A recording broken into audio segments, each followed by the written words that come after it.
Ketika Ahab memberitahukan kepada Isabel segala yang dilakukan Elia dan perihal Elia membunuh semua nabi itu dengan pedang, maka Isabel menyuruh seorang suruhan mengatakan kepada Elia, "Beginilah kiranya para Allah menghukum aku. Bahkan lebih lagi daripada itu, jika besok kira-kira pada waktu ini aku tidak membuat nyawamu sama seperti nyawa salah seorang dari mereka itu." Maka takutlah ia, lalu bangkit dan pergi menyelamatkan nyawanya. Dan setelah sampai ke Beersheba, yang termasuk wilayah Yehuda, ia meninggalkan bujangnya di sana. Tetapi ia sendiri masuk ke padang gurun sehari perjalanan jauhnya, lalu duduk di bawah sebuah pohon arar. Kemudian ia ingin mati, katanya, "Sekarang, ya Tuhan, ambillah nyawaku, sebab aku ini tidak lebih baik daripada nenek moyangku." Sesudah itu, ia berbaring dan tidur di bawah pohon arar itu. Tetapi tiba-tiba, seorang malaikat menyentuh dia, serta berkata kepadanya, "Bangunlah, makanlah." Ketika ia melihat sekitarnya, maka pada sebelah kepalanya ada roti bakar dan sebuah kendi berisi air. Lalu ia makan dan minum, kemudian berbaring pula. Tetapi malaikat Tuhan datang untuk kedua kalinya dan menyentuh dia serta berkata, "Bangunlah, makanlah. Sebab kalau tidak, perjalananmu nanti terlalu jauh bagimu." Maka bangunlah ia, lalu makan dan minum. Dan oleh kekuatan makanan itu, ia berjalan 40 hari 40 malam lamanya, sampai ke gunung Allah, yakni Gunung Horeb. Di sana masuklah ia ke dalam sebuah gua dan bermalam di situ. Maka firman Tuhan datang kepadanya, demikian, "Apakah kerjamu di sini, hai Elia?" Jawabnya, Aku bekerja segiat-giatnya bagi Tuhan, Allah semesta alam. Karena orang Israel meninggalkan perjanjianmu, meruntuhkan mezbah-mezbahmu, dan membunuh nabi-nabimu dengan pedang. Hanya aku seorang dirilah yang masih hidup, dan mereka ingin mencabut nyawaku. lalu firman-Nya, "Keluarlah dan berdiri di atas gunung itu di hadapan Tuhan."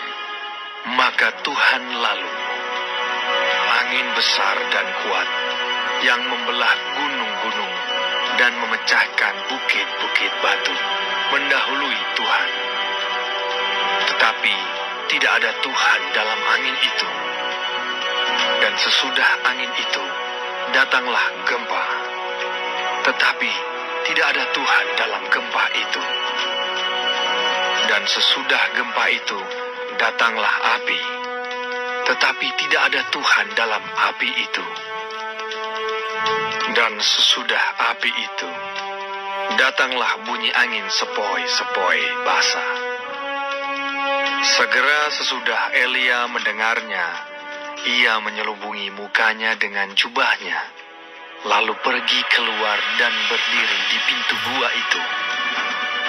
Maka datanglah suara kepadanya yang berbunyi, "Apakah kerjamu di sini, hai Elia?" Jawabnya, Aku bekerja segiat-giatnya bagi Tuhan, Allah semesta alam. Karena orang Israel meninggalkan perjanjianmu, meruntuhkan mezbah-mezbahmu, dan membunuh nabi-nabimu dengan pedang. Hanya aku seorang dirilah yang masih hidup, dan mereka ingin mencabut nyawaku. firman Tuhan kepadanya, "Pergilah, kembalilah ke jalanmu, melalui padang gurun ke Damsyik. setelah engkau sampai, engkau harus mengurapi Hazael menjadi raja atas Aram. Juga Yehu, cucu Nimsi, haruslah kau urapi menjadi raja atas Israel. Dan Elisa bin Safat dari Abel Mehola, harus kau urapi menjadi nabi menggantikan engkau. Maka siapa yang terluput dari pedang Hazael akan dibunuh oleh Yehu, dan siapa yang terluput dari pedang Yehu akan dibunuh oleh Elisa. Tetapi aku akan meninggalkan 7.000 orang di Israel, yakni semua orang yang tidak sujud menyembah Baal, dan yang mulutnya tidak mencium dia. Setelah Elia pergi dari sana, ia bertemu dengan Elisa bin Safat yang sedang membajak dengan 12 pasang lembu, sedang ia sendiri mengemudikan yang ke-12. Ketika Elia lalu dari dekatnya, ia melemparkan jubahnya kepadanya. Lalu Elisa meninggalkan lembu itu dan berlari mengikuti Elia. Katanya, Biarkanlah aku mencium ayahku dan ibuku dahulu, lalu aku akan mengikuti engkau. jawabnya kepadanya, Baiklah, pulang dahulu, dan ingatlah apa yang telah kuperbuat kepadamu. Lalu berbaliklah ia daripada Elia. Ia mengambil pasangan lembu itu, menyembelihnya, dan memasak dagingnya dengan bajak lembu itu sebagai kayu api. Ia memberikan daging itu kepada orang-orangnya, kemudian makanlah mereka. Sesudah itu, bersiaplah ia, lalu mengikuti Elia dan menjadi pelayannya.